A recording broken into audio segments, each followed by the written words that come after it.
I'm really trying to watch my language. I wanted to drop an F-bomb there, but I stopped myself.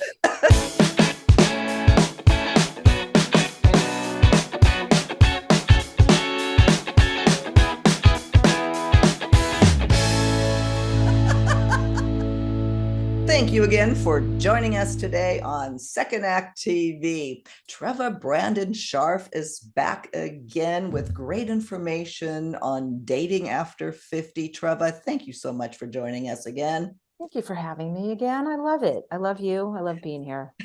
If by any chance you haven't seen Treva yet, she is a dating coach. She's a life coach.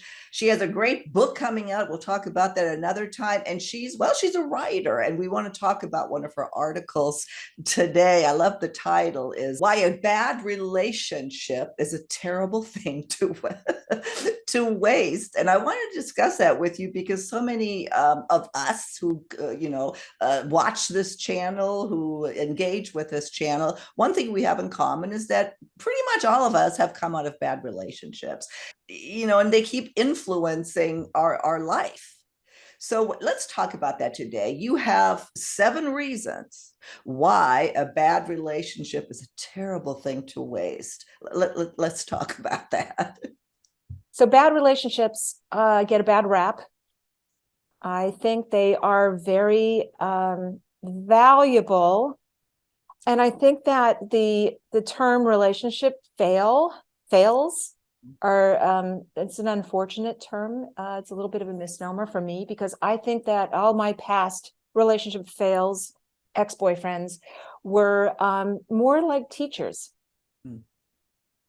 And this is why you gotta get something out of what you just came out of. Well, a great way to look at it, if we can, and you said, let's go through some of the reasons. Well, I think you just did number one.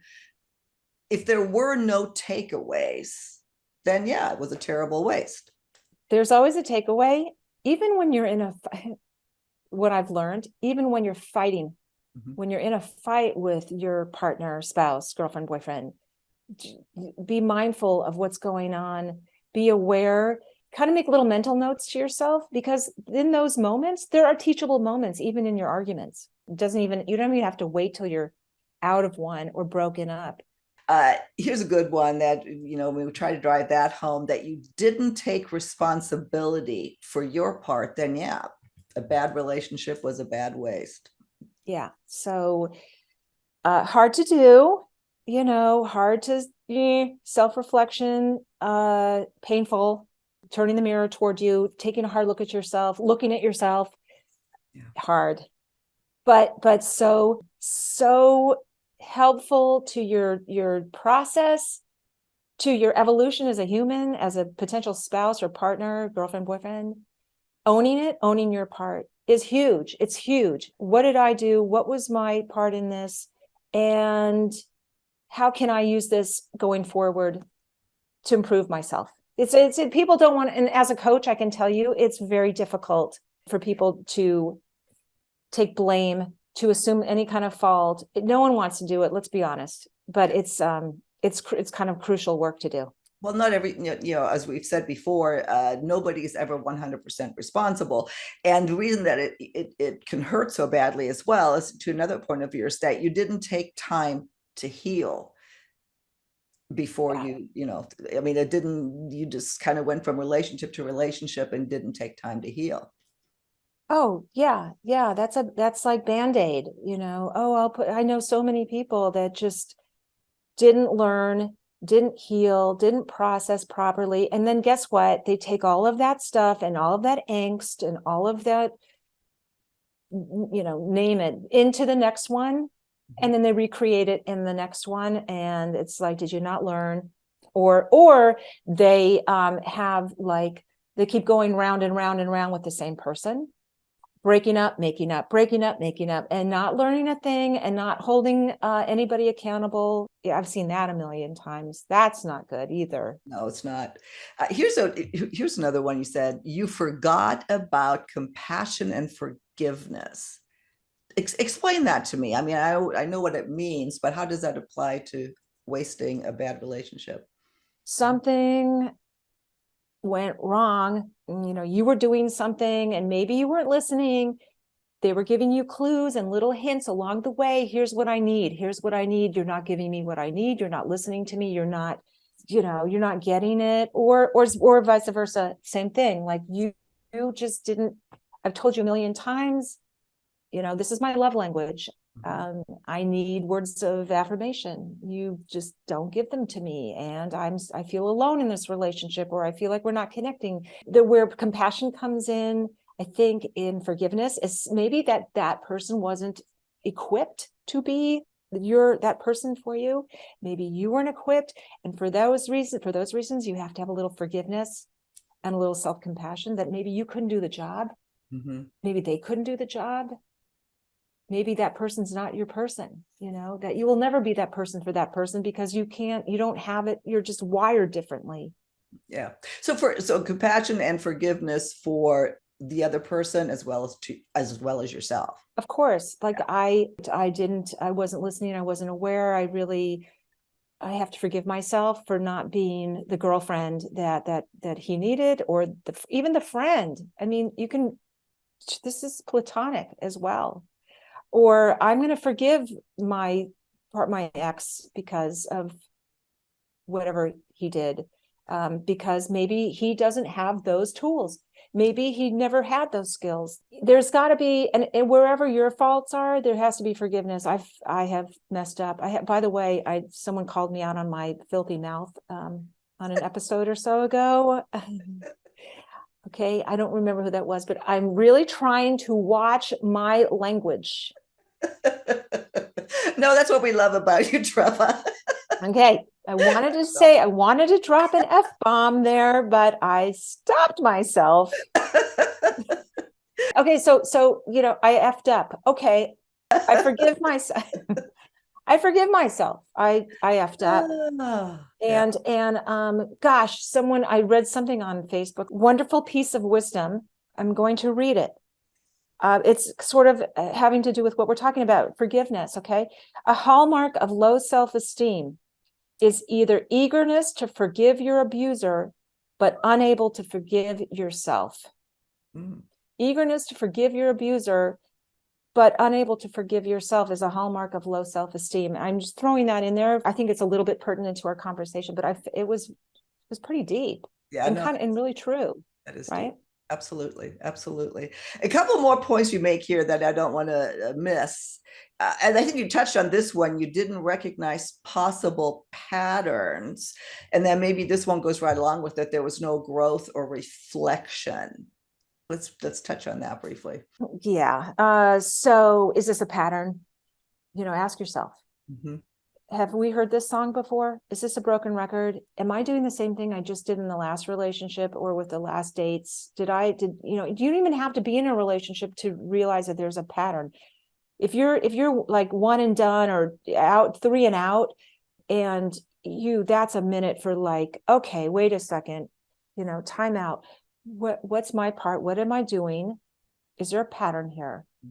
Am I pushing people away? Am I saying something? Not a bad idea to do a little assessment. And here the last two kind of go together.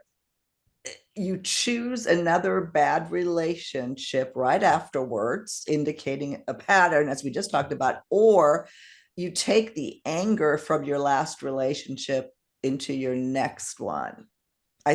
We've touched on that point, but boy, that's an important one to drive home. I am not a serial relationship person. So there were many there. I've had a ton of relationships, but they weren't back to back to back to back. I did have lots of downtime in between. And I used the time wisely and productively to figure out what went wrong, what I could have done better, why am I choosing the same person perhaps, and how I can fix it going forward. And those are all really important, moments of self-reflection that people don't take the time to do. And they just go from one to the other because they don't want to be alone. It's too quiet. They're alone with their thoughts. It's scary. And it's always better to have somebody there, even if it's the wrong kind of person. And again, going back to attachment theory, you may be picking the same kind of person over and over again because they make you feel anxious and there's something in the anxiety, or they make you feel, they trigger your anger and you think you confuse that with passion. Yeah. No, anger is not passionate. Right. Anger is anger. Yeah. We could have a whole other episode on that. Absolutely. But I think the bottom line here for everybody is to have the courage to look at yourself and to ask yourself the hard questions. Oh, and also it may be kind of not a bad idea to ask your friends who know you. I mean, I love outside feedback. Feedback is great. Mm-hmm. I don't necessarily suggest you get it from your ex, because although there were times when, I wanted answers, like, give me closure. Yeah. What happened? Tell me what I did. No, probably that's not a good idea to do that. Yeah, a lot of coaches or psychologists, would they say that don't look for closure because you're probably never going to get it, or don't expect to find it. You've got to do it, in yourself. Well, to end here, you make several great points right at the beginning, and we'll link to the article so people can read for themselves. But there's a difference between self-reflection and doing some work and learning about yourself, but stop kicking yourself. Don't kick yourself. Oh, yeah. Why did I do this? Why did I do that? Tell me what, why you brought that up. Oh, no, it's really bad. So yeah, in the final analysis, when we talk about closure, don't go there. Don't beat yourself. Learn from it.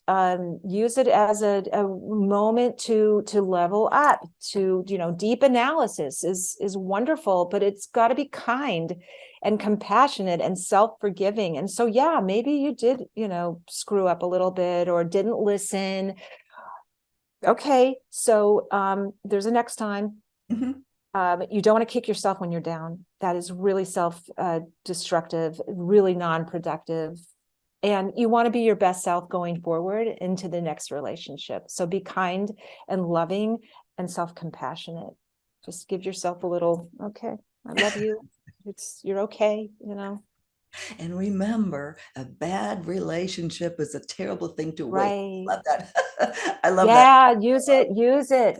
It's great stuff. People use that breakup to really, do some deep work and some heavy self-improvement. I mean, and listen, you may not have done anything at all. That's another thing. You may have been absolutely 100% perfect, and it's the other person's problem, and they're nuts. Right? Maybe. Right? Like, what's the matter with you? You didn't want this. Yeah. Something is wrong with you. Treva, thank you so much. You always make me laugh. I, of course, will link to all of your information. Contact her if you would like to coach with her directly. Thank you so much. Yeah. The beauty of this for me is that as I come to you and sit and sort of recount my experiences, is that I've had so many